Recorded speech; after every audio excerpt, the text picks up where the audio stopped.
본격적인 산란철이 시작되자 수컷 거위들은 마음에 드는 암컷을 차지하기 위해 치열한 눈치 작전을 벌인다.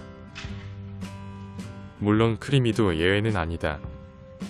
얼마 전까지 치즈와 친해지기 위해 노력하던 크리미는 이번에는 완두와 잦은 만남을 가지고 있다.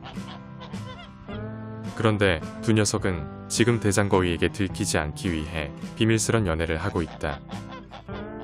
레오처럼 아직 완전한 독립을 하지 않은 크리미는 교미를 할 때마다 덕이의 공격을 받기 때문이다. 문제는 새로운 암컷에게 너무 최선을 다하다 보니 원래의 암컷들에게 소홀해진다는 점이다. 그날 오후 크리미는 굉장히 당황한 듯 홀로 농장을 돌아다니고 있다. 지난 4년 동안 거위들을 지켜봤지만 오늘처럼 심하게 울부짖는 건 처음 보는 것 같다. 나는 무슨 일이 벌어진지 몰라서 우선 크리미의 행동을 지켜보기로 했다. 그리고 혹시 몰라서 거위 무리가 있는 곳에 가봤는데 토리가 보이지 않는다는 걸 알았다. 나는 그제서야 크리미가 토리가 없어진 걸 알고 찾기 위해 돌아다니고 있다는 걸 알았다. 아마도 내 생각엔 크리미가 새로운 암컷 거위와 사귀다 보니 토리와 반반이에게 소홀하게 대했고 기분이 안 좋아진 토리가 무리해서 이탈해버린 것이다. 다시 돌아와 보니 크리미는 여전히 토리를 찾기 위해 농장 이곳저곳을 돌아다니고 있다.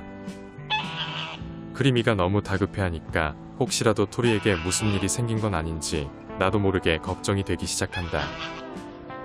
같은 시각 큰 닭장 안에서 홀로 나오는 토리를 발견했다. 아마도 추측건데 토리는 알을 낳기에 적당한 장소를 찾기 위해 홀로 돌아다니고 있었던 것 같다. 작년 산란철에 크리미는 항상 토리와 반반이의 둥지를 함께 찾아주고 알을 낳을 때도 옆에 있어 주었는데 올해는 무언가 달라진 것 같다. 멀리서 들려오는 크리미의 울부짖는 소리에 토리의 발걸음이 빨라지기 시작한다.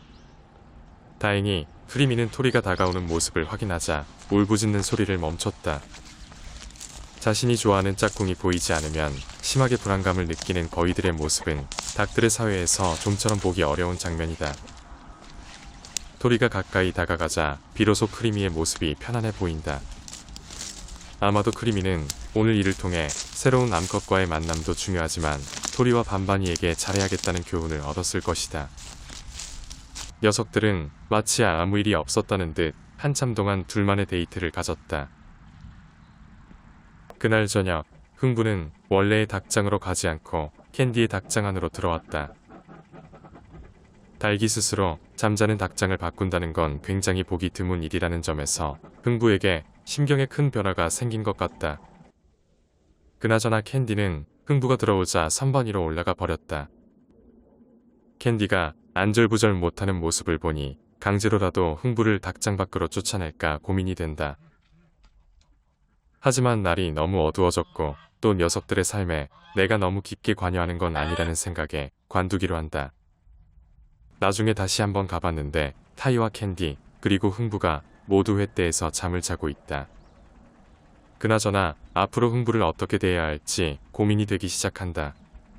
솔직히 캔디 입장에서는 똥차 피하려다 쓰레기차 만난 꼴이 되어버린 셈이다.